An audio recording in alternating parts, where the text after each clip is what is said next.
Kementerian Tenaga Kerja Indonesia melangsungkan pertemuan dengan Kementerian Sumber Daya Manusia Malaysia guna membahas permasalahan pekerja migran Indonesia atau PMI.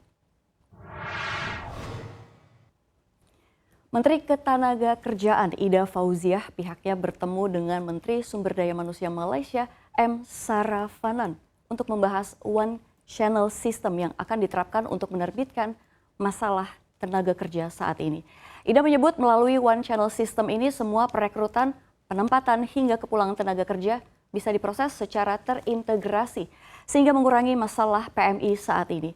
Pemerintah Indonesia dan Malaysia juga akan kembali bertemu pada 14 Desember mendatang untuk membahas sejumlah masalah ketenaga kerjaan lainnya dalam forum Technical Working Group dalam memperluas lapangan kerja dan perlindungan bagi para pekerja migran Indonesia.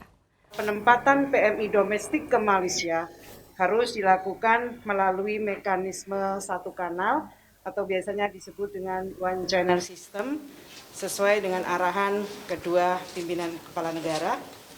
Mekanisme One Channel System ini akan mengintegrasikan seluruh proses penempatan mulai dari rekrutmen, keberangkatan, penempatan hingga kepulangan, baik antara kementerian dan lembaga di Indonesia maupun dengan kementerian dan lembaga di Malaysia. Yang ketiga, kami perlu sampaikan bahwa penempatan satu kanal ini juga akan memudahkan bagi kedua belah negara. Sementara itu, Kementerian Sumber Daya Malaysia menyatakan per 5 Oktober 2021, sekitar 12.132 kasus telah diterima Kementerian SDM terkait masalah pekerja migran. Aduan pekerja migran itu masuk melalui aplikasi Working for Workers.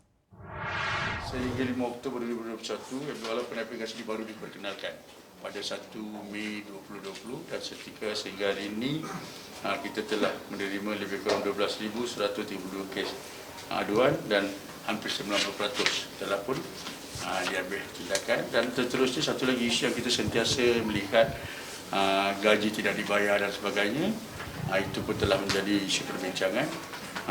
Kita dalam proses untuk memperkenalkan e-wages dalam masa terdekat, di mana sekiranya majikan gagal membayar gaji, pihak kementerian akan ambil tindakan kerana sistem akan memaklumkan kepada pihak tenaga kerja bahawa pekerja ini tidak dibayar gaji sebelum 7 hari bulan.